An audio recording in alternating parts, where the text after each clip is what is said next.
आज पावभाजी बनवणार आहे. काय काय लागणार आहे ते बघू.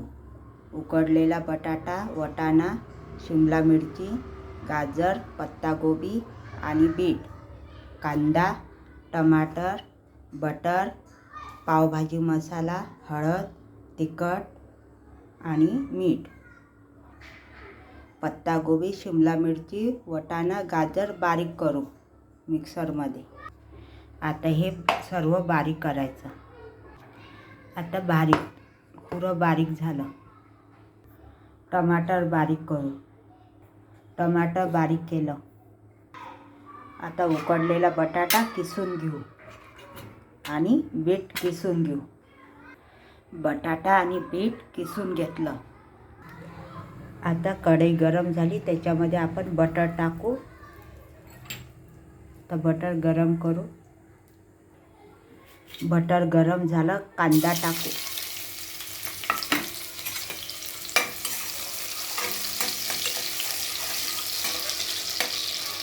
थोडा लाल होऊ दे.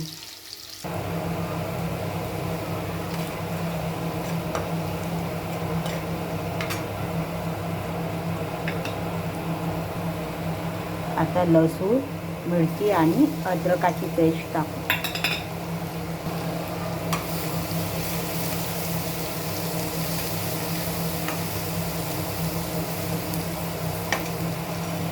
आता टमाटर प्युरी.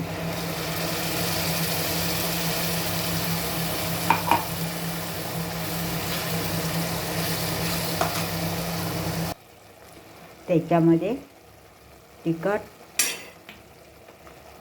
हळद, थोडा पावभाजी मसाला आणि मीठ.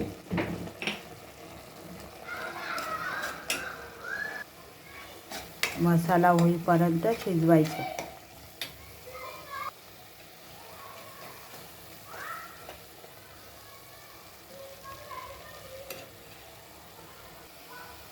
त्यामध्ये आता पत्तागोबी, शिमला मिरची, हिरवा वाटाणा आणि गाजर याचं मिश्रण टाकायचं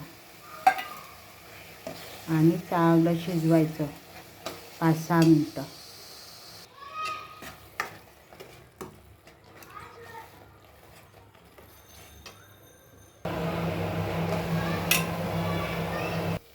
याच्यामध्ये आता बटाटा टाकू.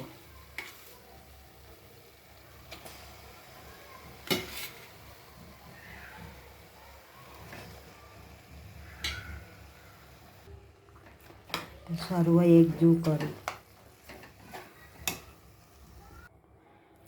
सर्व एकत्रित केलं. त्यामध्ये आता आपण पाणी टाकू गरम.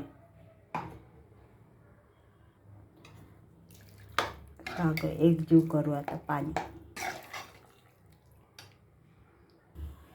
त्याला आता उकळी येऊ देऊ आणि बीट टाकू. याने कलर येते. बघा, पावभाजीला कलर आला बीट टाकल्यामुळे. आगळी वेगळी माझी पावभाजी. आता वरून आपण पावभाजी मसाला टाकू थोडा. आता याला 10 मिनटं उकळी येऊ देऊ. 10 मिनटं चांगलं शिजवायचं. पावभाजी तयार.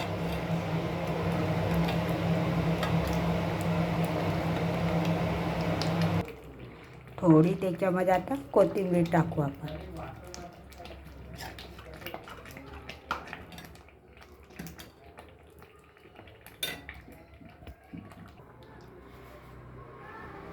पावभाजी तयार झाली.